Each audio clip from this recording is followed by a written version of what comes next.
I want you to remember about money. Number one, do not equate money with happiness. Do not equate money with happiness. It does not mean that when you have money, you're guaranteed to become happy. Amen? But second, money is a good tool in life, but money is a bad God. Do not worship money, worship only God. And third, do not love money. Love God who gives you more than money.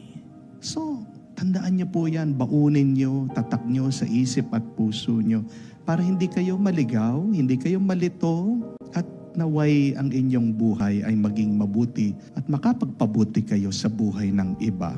Ngulitin ko po, una, hindi dahil may pera ka na automatically o agad-agad ikaw ay magiging masaya.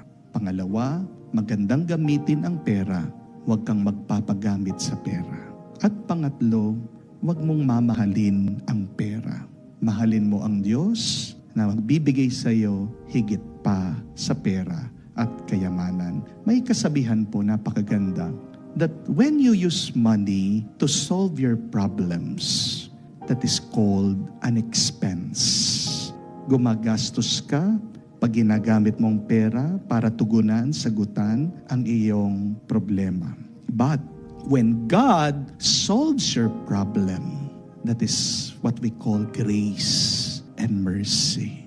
Money, many times, is not the answer to some of our deepest problems. And yet, through God's help, we know that we can be helped in our toughest times. Hey! Stop dreaming. Play Dice Dreams.